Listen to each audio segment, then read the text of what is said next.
Salut. During your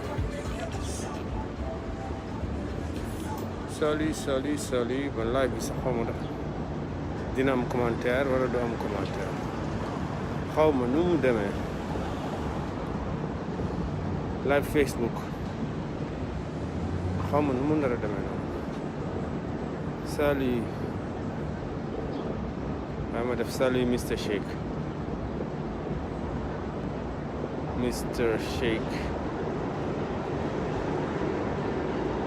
live tey dëkk bi moom tàng na salut Mr Shake live sent ba xam def sama live première fois may def live Facebook xaw ma nag nu mu demee ok c'est grave Mr Shake live Facebook gars yi tey dama ñëw defal na benn live wax ci ne Facebook lay defay live parce que ma Gaston Mbengue dañu am problème quoi Gaston Mbengue dañu am problème bu mag parce que man sama YouTube laa nekk di def sama live Gaston Mbengue dem signaler ma YouTube d'une façon vraiment erronée Gaston Mbengue wax ne man dama jël ay yëfam dama jël vidéo wane ko ci nu mu tuddati Gaston Mbengue nee na man dama jël vidéo YouTube waaw mu dem boole ma ak YouTube moo tax tey may def sama live Facebook parce que da nga doon comprendre ne Macky Sall gars yi bëgguñu kenn ku critiquer Macky Sall Mamita Dia merci yow de xanaa tu es ma première yow yaay sama première fan Facebook waaw li tax nag may ñëw Facebook maa Mr Shake ñëpp xam nañ ma ci YouTube foofu laay defee live mais tey dama ñëw Facebook quoi sànq sax demoon naa Instagram parce que gars yi il faut ñu comprendre ne ñun activistes yi ñoom mënuñu noppiloo Gaston Mbengue du démocrate quoi ñoom Gaston Mbengue du ñu ay démocrate parce que tamit Sénégal buy nekk di def live am tuddee ko Eumeu Sène contre nu mu tuddati Lac de Guiers Eumeu Sène contre Lac de Guiers waaw man nag maa ngi Brooklyn New York damay def ay live yu bëri mais Eumeu Sène Lac de Guiers moomu loo ko Gaston production moomu leen Eumeu Sène Lac de Guiers yéen xam nga lan ngeen moom seen image man jëluma seen image man dama def comme ni may defee nii live nii rek comprendre nga dama doon def sama live ñoom ñu dem signaler ma YouTube daal di dindi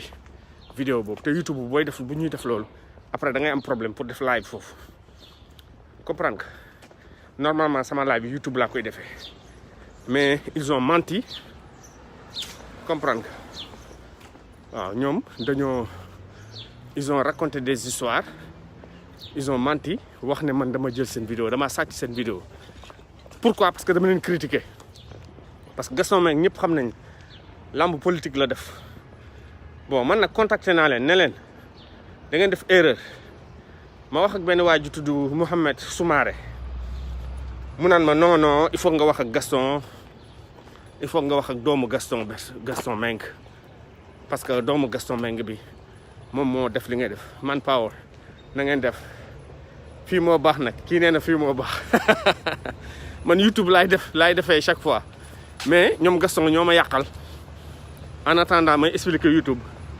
man mënuma def live foofu parce que ils ont menti sur mon compte mais ñoom xamuñu ne mënuñu ñu tere wax parce que critiquer naa Gaston loolu rek la am na keneen ku ñëw gars yi ñoo leen boolu ñëwee da ngeen may partager nag da ngeen lay like ngeen partager ngeen may ma ay cœur man sax xaw ma Facebook nu mu demee Gaston daal nee na damaa sàcc yëfam te man laalu ma sax vidéo parce que maa ngi koy critiquer di wax ne combat bi neexul te man combat boobu neexul du man rek maa ko wax Sénégal yëpp ko wax gars yi xool leen ma maa ngi nii Brooklyn laa nekk Brooklyn New York damay doxantu chaque fois di leen wan dëkk bi gis nga maa ngi leen di wan circulation bi nii Brooklyn laa nekk Brooklyn New York mais man en général YouTube laay defee samay like xaw ma sax ndax dinaa fi gis samay fans fii parce que avertir ma leen xam naa ne ñu ngi may xaar fans yi ñu ngi may xaar YouTube mais duñ ma gis tey ndax Gaston moo yàq sama liggéey YouTube moo tax sax nee naa ko nag du ma la may dara Gaston Mbengue wax naa leen du ma leen may dara waaw parce que tamit politique moo yàq Sénégal ñoom bugguñu duñu ay démocrate bugguñu ku wax dara Macky Sall boo waxee dara Macky Sall ñu ne dañ lay jéem a rapatrier comme ni ñu def Ousmane Tounkara wala Assane Diouf wala ñu ne dañuy jéem a tëj man mënuñu ma rapatrier parce que citoyen américain la kon lan lañ mën a def mooy sama chaîne YouTube ñu koy jéem a tëj waaw sama chaîne YouTube la ñuy jéem a tëj loolu la ñuy def parce que xam nañ ne mënuñu ci man naada waaw avertir naa leen nag newoon naa leen man boo leen tëjee sama chaîne dinaa leen dootuma leen may jàmm loolu laa leen wax nee naa leen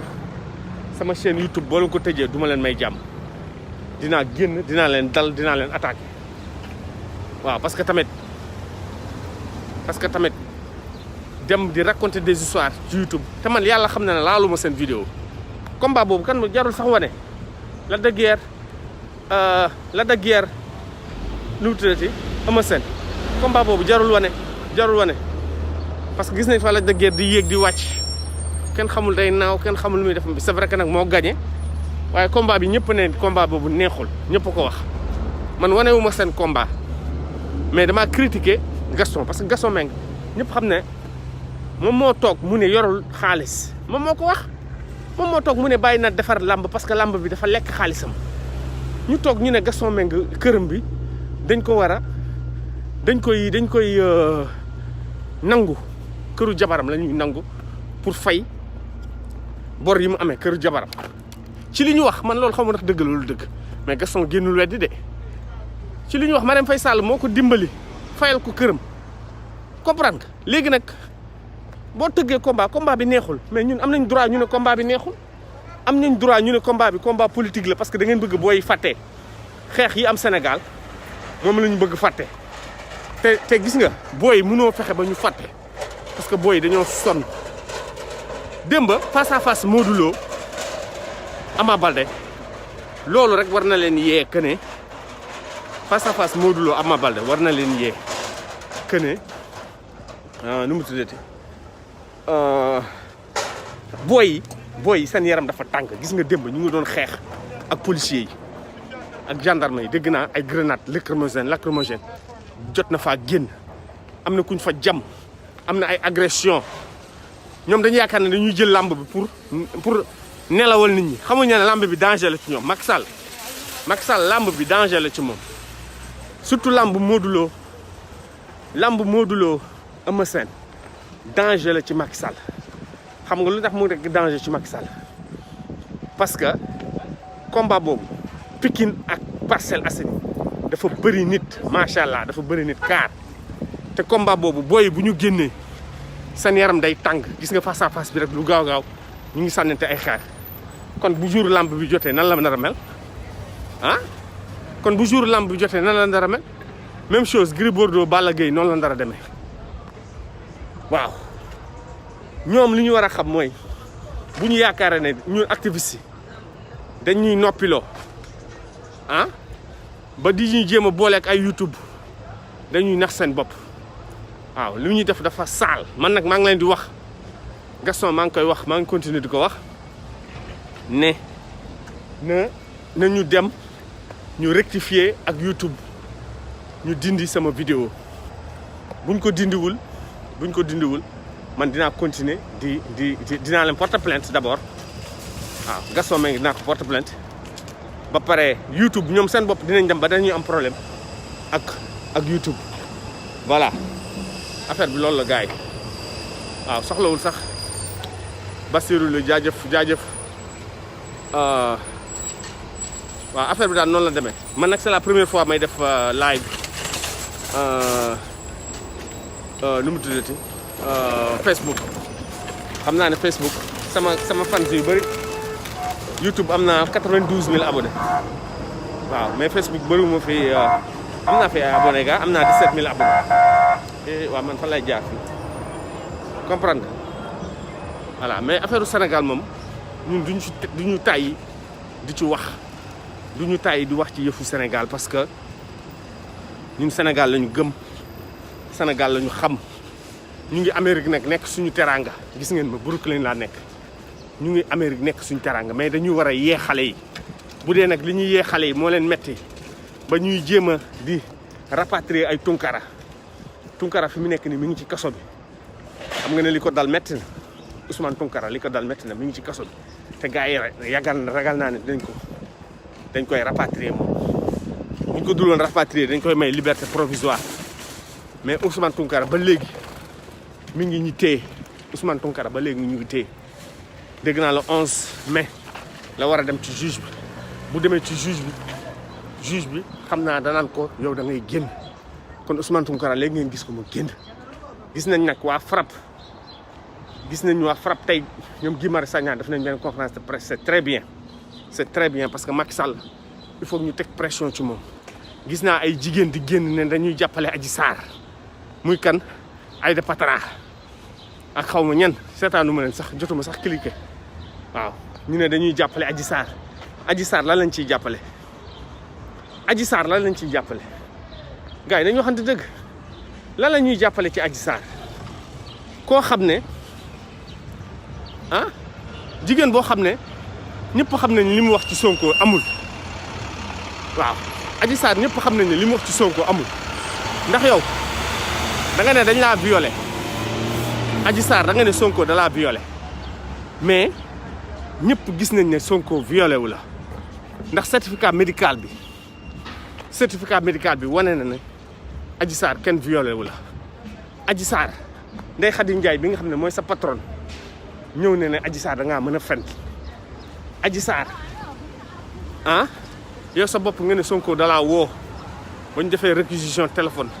gis nañu Sonko musula woo Adji Sarr nga yël xaalis nga ne da nga koy fay Aïssata Ba pour mu fen sa maître El Hadji Diouf ñu jël la làq la def la prisonnière comprendre nga dëkk bi tàkk ngir Adji Sarr ñaata nit ñoo dee ngir Adji Sarr ñi naan 14 ñi naan 15 am nañu si gaañu ay 500 personnes ñu si gaañu lépp ngir Adji Sarr Macky Sall ndaroon daanu waa APR ñëpp daw waa APR yëpp a daw ana Birima Ndiaye daw dem Dubaï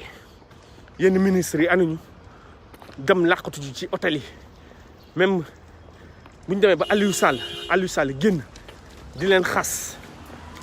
génn di leen xas di wax ba muy metti da ngeen daw fan yi nag gis nañ leen Aliou Sall mooy wax ak ministre yi ak DG yi fan yi gis nañ leen ngeen di def seen meeting ak nekk ci plateau télévision yi di fen di wax rek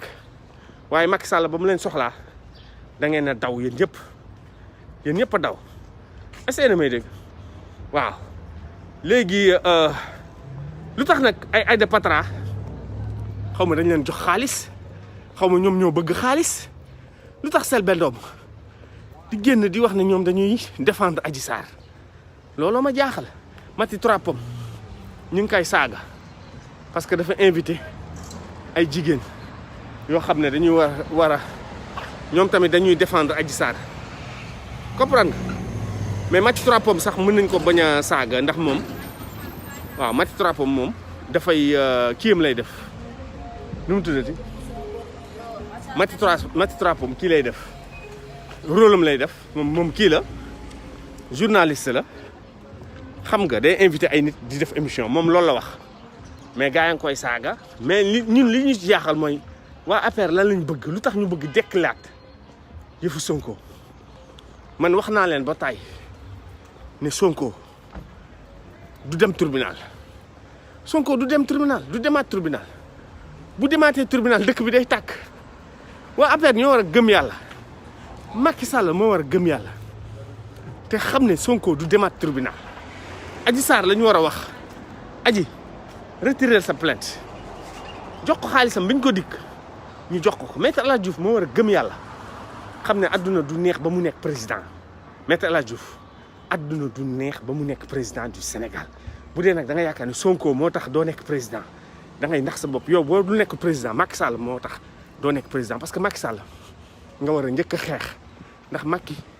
parewul pour joxe nguur dafa bëgg def 3e mandat Macky Sall nag 3e mandat am takk nu suuf ndax bu ñu demee tey bay wax ay affaire tukuleur joolaa séeréer Macky Sall ci discours 4 avril la muy wax affaire ethnie nga xam ne Sénégal dafa jaxasoo ñun nag ñun li ñuy xeex nañ ko ba pare man damaa gëm yàlla Sénégal booy fipp nañu wan nañ Macky Sall ne ko ñun dañoo doyal ci yow wan nañ ko bu dee nag Macky dafa dëgër bopp continue d'ici 2024 mais loolu booy ñoo koy réglé ñun suñu liggéey pare nañ ñun activistes yi suñu liggéey pare na ba ñu waree xeex ba ñu waree xelal booy yi xelal na la yàlla nag mooy joxe nguur yàlla bu dee Macky Sall daf fiy jóge Macky Sall daf fiy jóge par force bu dee Macky Sall daf fiy toog Macky Sall daf fiy toog par force mais nag Macky lan la war a xam toogam Sénégal dootul neex toogu Sénégal Macky Sall dootul neex comme nu mu neexee woon 2012 bañ ko falee kañ leen ko fal 2012 ba léegi dootul neex Macky Sall nguuram dafa affaiblir maanaam Macky Sall dooleem ci boppam moo wàññeeku waaw Macky Sall ci boppam xam na ne dooleem dafa wàññeeku mais gars yi man fii xaw ma nu mu demee xaw ma ndax maa ngi doog a dugg YouTube xaw ma naan YouTube Facebook maa ngi doog a def Facebook live bu ma sañoon nag da ngeen di commenter mais xaw ma ku boo leen di commenter nan ngeen di commenter est-ce que mën ngeen commenter je sais pas mais boo leen mënee commenter leen rek ma xool ndax mën ngeen commenter wala man maa war a am lu ma def pour ngeen commenter je sais pas gis naa ne daal ñaari nit ñu ngi may seetaan xam nga maa ngi leen di gërëm nag xam nga lii test la rek pour man après su ma demee YouTube damay avertir sama abonné yëpp laay avertir ne leen il faut que ñu ñëw Facebook comme Gaston Mbengue moo ma yàqal sama YouTube lu tax parce que maa ngi attaqué Macky Sall mais loolu du démocratie man damay yee jeunesse bi damay yee waa APR Macky Sall sax dama koy xelal mais bu dee loolu moo tax ñu wax lu dul dëgg ba YouTube dindi sama benn vidéo am na nu muy demee sax sama chaîne YouTube mën nañ ko tëj ci ay fen mais buñ ko tëjee tamit dinaa ko tijjiwaat mais xam nga lii YouTube tamit ni muy doxee baaxul parce que nit tamit warul ñëw rek fen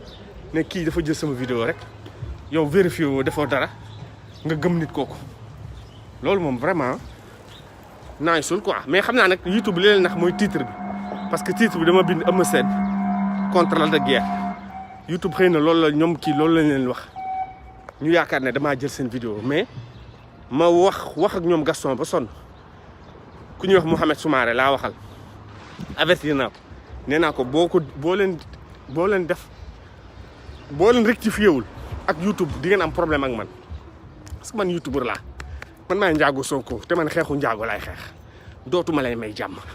sànq def naa benn live ci Instagram bi dal Gaston Mbengue maa ngi nii tey dugaat def live Facebook duma leen may naara te live bi ma def Instagram dugal naa ko YouTube am na ay 1000 vues di dem bii tam bu ma paree dama koy dugal YouTube su ma paree bii dama koy dugal YouTube ñoom xamuñu ne duma leen may dara waaw Gaston moomul nit ñi bay boole ay nit di wax mais ñoom dañoo tiit ay Gaston Mbengue dañoo tiit xaalis moo tax ñu koy def yow defar nga benn làmb nit ñi jël di ko wane ci YouTube bi mais loolu lan la lay wàññi loolu wàññiwu la dala wala sax booy boole nga fexe ba yow xaalis bi ñëw ci yow rek mais dañoo iñaan yow bu nit jëlee sa vidéo bu dee xaalis bi rek moo tax moo la intéressé mais da ngay boole nit ki YouTube nga ne ko vidéo bi maa ko moom kon bu dee xaalis bu vidéo bi am fay leen ma ko YouTube bu fay la ko mais ñoom dañoo iñaan parce que xam na ne man jëluma vidéo li ko metti xam naa mooy leen li may xas Gaston di wax ne Gaston Macky Sall lay liggéeyal mais moom nëbbatuwul Gaston Mbengue nëbbatuwul moom nee na Macky Sall la faral bu bëggee Macky Sall bu bëggee 3e mandat sax moom da ci ànd mais c'est normal mu faral Macky Sall parce que Macky Sall ba mu sonnee ñu nar a nangu kër jabaram ci li ñu wax Marème Faye Sall moo ko dimbali ba kenn nanguwul këram donc c'est normal nga faral Macky Sall lamb la sa lamb bi neexul waaw Lac de Guiers Eumeu Sène neexul loolu ñëpp ko wax ñi maa ngi dégg sax Moustapha Gueye ñu naan ñuy bind di wax ne Moustapha Gueye nee na Lac de Guiers bu moytul dootul amaat combat Lac de Guiers affaire am dafa yàqu dootul amaat combat wala buy am combat cachet bu ndaw lañ koy fay parce que ba mu waree xeex Eumeu Sène xeexul nekk fi di calculer rek chaque jour di calculer léegi mu ngi ni yàqal na boppam Lac de Guiers parce que ay Moustapha Gueye bu ñu demee ba commencé di la dal ah ay Moustapha Gueye bu ñu demee ba commencé di la dal Lac de Guiers xamal ne yaa ngi ci problème bu jeex bu problème bu mag a mag voilà gars yi daal man maa Mister Shake boo leen ma xamul nii laay def chaque fois Amérique laa nekk maa ngi bu YouTube chaque fois YouTube laa den defee sama live gis nga damay génn di leen wan dëkk bi doxantuwaale parce que temps yi corona bi moo fi nekk ñun liggéeyuñu mais macha allah ñu ngi sant yàlla parce que gouvernement bi ñu ñuy fay mais nag dañuy xool li xew Sénégal yëpp ñu ciy wax di jéem a yee xale yi di jéem a yee Macky Sall parce que Macky Sall ñi ko wër baaxuñu te duñ ko wax dëgg waaw Macky Sall ñi ko wër baaxuñu te duñ ko wax dëgg am nañu mën ngeen commenter c'est très bien voilà très bien merci lii rek laa bëggoon xam non man Gaston dama ko faale man mënu tëj sama chaîne YouTube daf may tardé rek waaye mënu ko tëj parce que loi bi fii dafa permettre na la bu nit génnee vidéo nga jël ci wax ci commenter ko loolu la ñuy tuddee fair use mais xam nga ñoom Gaston jànguñu bu ñu jàngoon dinañ xam ne li ñuy def nii dañuy perdre seen temps parce que fair use permettre na la tey combat boobu permettre na ma xool li ma ci neex ma dagg ko dugal ko di ci commenter naan parce que damay yeete tant que yaa ngi yeete wala nga am lu tax nga ciy def mais loolu loi bi permettre na la ko YouTube permettre na la ko mais man maa bëggul dem di leen porter plainte wala di leen boole parce que dama ne xëy na ñoom dañoo juum mais contacté naa Mohamed Soumaré moom la email am dugg ci affaire bi mais na ko rectifier mais mu naan ma non c'est-à-dire doomu kii Gaston Mbengue bi ngay waxal demal nga négocier ak moom ma ne ko négocier aw ma lu may négocier yow jëluma sa yëf jëluma sa vidéo na lu tax may négocier mu naan ma da ngay négocier ma ne ko aw ma lu may négocier waaw bu fekkee ne da ngeen bëgg ma porter plainte wala ma vilipender leen man youtubeur laa waaw loolu laa la nga wax du ma ko may di Gaston du ma ko may dara ba xam mooy kan di booy boole nit ki da nga koy boole ci dëgg bu ñu jógee di wax ay yàlla nee na yonent bi nee na di jaay jullit bàyyi leen tooñ baaxul tooñ ci boppam mu baaxul yow nit ki mi ngi def live am mais démocratie lañ nekk am naa droit ma def sama live Gaston chaque jour mi ngi ci média yi di wax rek Gaston mi ngi ci média yi di wax kon lu tax bu ñu waxee ci moom mu mer nan day boole ay YouTube ba ñuy dindi ay vidéo jàmbur loolu fan la ko teg yéen ñi soxor la xaw ma iñaan Macky Sall ñun mun la ñu tere wax budul YouTube di Facebook budul Facebook Instagram munu leen ñu tere wax voilà waaw gis nga kii nee na mu ngi may xool bétti waaw tey normalement sama live fii laa ko defee YouTube mais Gaston ñoo ma booleeg YouTube ba sama ñu bloqué pour le moment dañoo bloqué sama mënu ma def live YouTube ci ay fen ci loo xam ne du dëgg bu doon dëgg la sax man dinaa ne garaawul man maa jël seen vidéo mais jëluma seen vidéo jëluma seen dara ñu may booleeg YouTube dama leen di porter plainte nañu continuer rek waaw Sénégal moom mooy loolu politique neexal Macky Sall yaa may dégg bëgg lu neex Macky Sall xëy na lii la bëgg gis nga Macky man maa tëj YouTube Mister Shake maa ko tëj YouTube nekk Mister Shake nekk fi dara lu dul di la critiquer léegi fexe naa ba tëj live am te xamul ne man Mister Shake mënoo tëj sama live parce que damaa bëri pexe waaw am naa Facebook am naa Snapchat c'est vrai que miinuma yooyu yëpp waaw am naa Snapchat am naa Facebook te man de toute façon sax man amatuma lu may wax amatuma ko man wax naa ko fii laa ko xam ne arrêté naa di critiquer Macky Sall wax naa ko fi li ma doon xeex naa ko ba pare ñun li ñu bëggoon mooy booy yeewu ñun li ñuy xeex nañ ko ba pare ba booy génn Macky Sall dellu ginnaaw bàyyi prisonniers yëpp bàyyi ñoom Karim Xurum Xaq ñëpp mu bàyyi la ñun suñu mission jeex na kon boo leen tëjee suñu chaîne bu YouTube tamit ñun dañuy léegi sax suñu liggéey léegi mu ñëw man léegi ma commencé liggéey incha allah su ma commencé liggéey dootuma am sax temps nekk ci YouTube bi kon ñoom ils perdent leur temps waaw Gaston Mbengue il perd son temps bu fekkee dafa bëgg tëj sama chaîne YouTube dama bëgg mu comprendre mënu ko tëj mënul tëj sama chaîne YouTube Sénégal bu mu tëj amul kenn ku mën a tëj sama chaîne YouTube amul parce que boo nee nit ki dafa jël sama vidéo da ngay waxoo dëgg man du ma jël vidéo jàmbur lenn rek moo tax ma mën a jël vidéo jàmbur pour éduquer nit ñi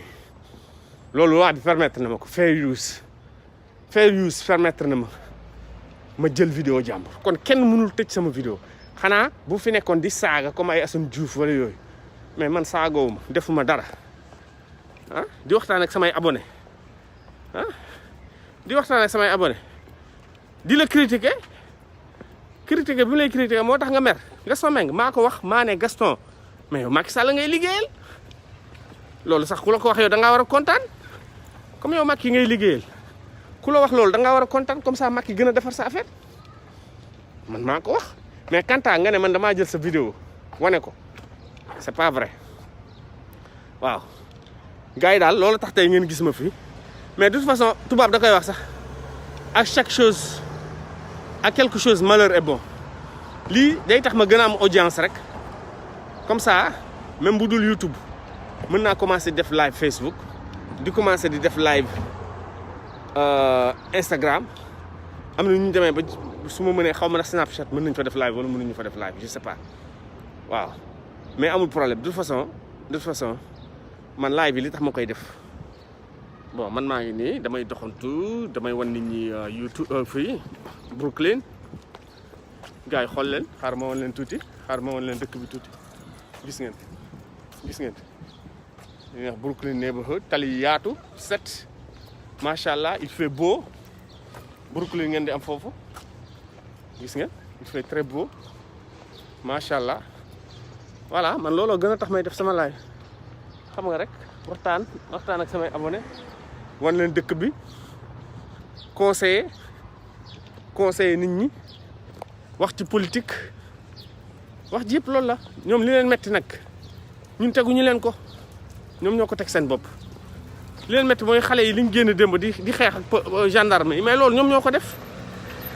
def parce que lamb yi ba ñu bëgg paraxee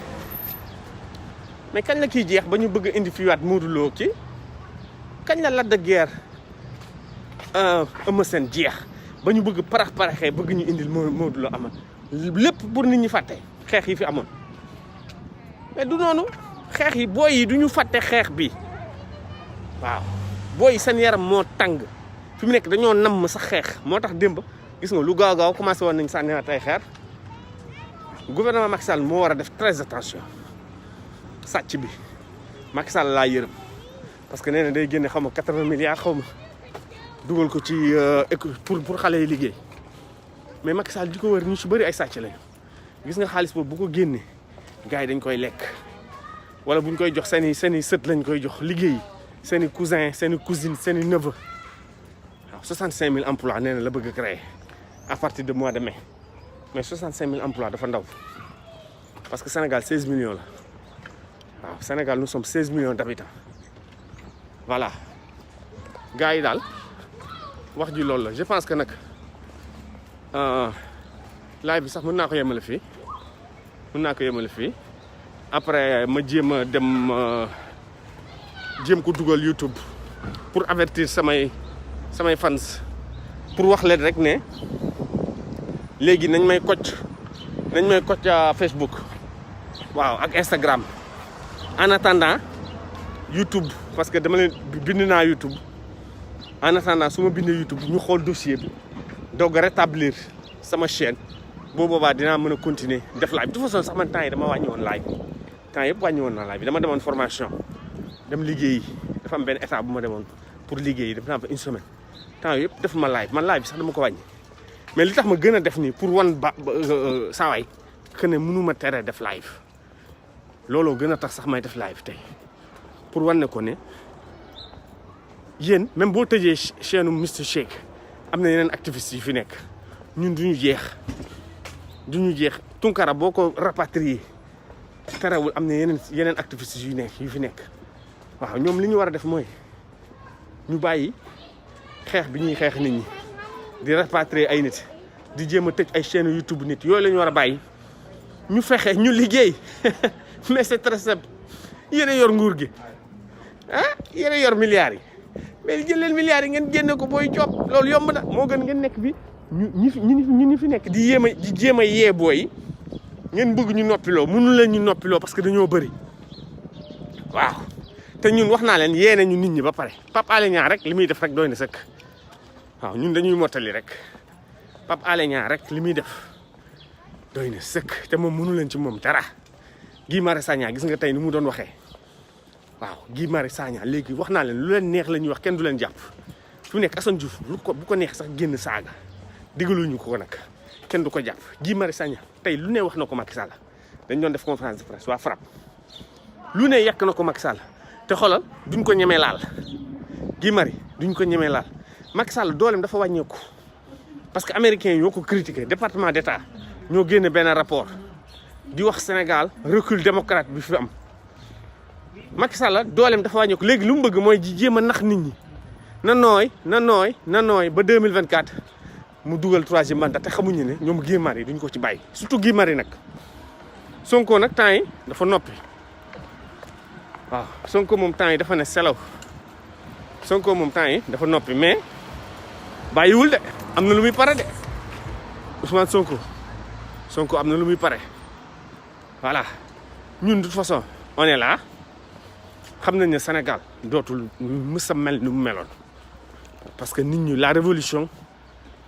bi am le 8 du 3 au 8 février la woon xam nga du 3 au 8 mars révolution bi am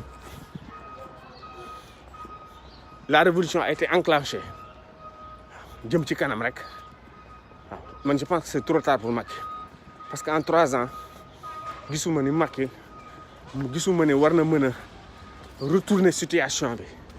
créer ay millions d'emplois gisuma ko waaw loolu moom mënul ne voilà gars yi loolu la woon léegi maa ngi nii waaj a dugg xoolal ci parc bu nice laa war a dugg nii fii mooy Brooklyn war a dem downtown Brooklyn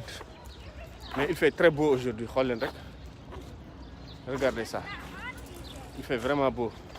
xool leen parc bi sama ginnaaw xool leen gratte-ciel yi fa laa jëm maa ngi ci digg tali bi nag lii wóorul de gis ngeen ma dugg ci parc bi ndànk tubaab yaa ngi nii dañuy ñëw yore seen doom ndeysaan doxanti ji ñii di entraînement loolu ngay am foofu gis nga leen ñu ngi nii macha allah sant yàlla rek sant yàlla moo fi des gis nga parc baa ngi nii parc bi lañ nekk parc bi laa nekk macha allah maa ngi leen di gërëm nag yéen ñi Betty Camara ak Mam Power jërëjëf kontaan naa ci yéen parce que mënoon naa am benn nit bu bañ ma seetaan même bu ma kenn seetaanu loolu sax damay continuer def sama live parce que bu ma paree dama koy enregistrer dama koy jéem a enregistrer dugal ko YouTube comme ça gars yi ma doon kocc mën ko seetaan voilà gars yi daal man li ma leen di wax rek mooy ku nekk na nekk ci li mu nekk rek combat yi nag bu ñu ko tëggee mais dem leen ngeen seetaan yi leen mais bu mu leen nelawloo bu mu leen tax a xam ne Macky dafa war a liggéey football bu amee équipe nationale dem leen seetaan waaye bu loolu waa APR bu fekkee ne loolu rek a tax ñu tijjiwaat stade yi dañuy nax seen bopp c'est-à-dire ñoom bu ñu teg ne ay con lañu parce que boo yaakaaree ne boo génnee boo defee lamb Modou Lo Ama Baldé rek booy dootuñu manifester wala waa FRAPP dootuñu def conférence de presse da ngay nax sa bopp tey ngi nii ñoom Guy Marius Sagna ngi nii ñoom Guy Marius Sagna ngi nii génn na defaat voilà waaw gars yi je pense que mën naa ko yemale fii après damay dem Instagram def fa benn vidéo bu gàtt tamit dugalaat parce que Gaston du ma ko may dara bëgguma ko may naada mais xool leen avant may dem ma wan leen fii rek nu mu rafetee xool leen rek parc bi c'est très joli gis nga tubaab yi ñoom nii la ñuy def dañuy ñëw rek gis nga leen dañuy ñëw toog lal seen basang wala lal seen éponge di féexlu ñii ñu ngi nii di doxantu xam nga c'est romantique espace vert gis ngeen espace bi nu mu bëri gis ngeen espace bi gis ngeen nu mu yaatoo waaw gis nga couple américain noir américain blanc yi ñoo fi ëpp mais di nga fi gis ay américain voilà gars yi merci maa ngi leen di gërëm bu baax muy Man Power ak Betty Camara yéen ñaar laa fi gis pour le moment voilà merci gars yi bàyyi leen ma coupé ko après ma taal dem Instagram merci gars yi ba beneen yoon merci beaucoup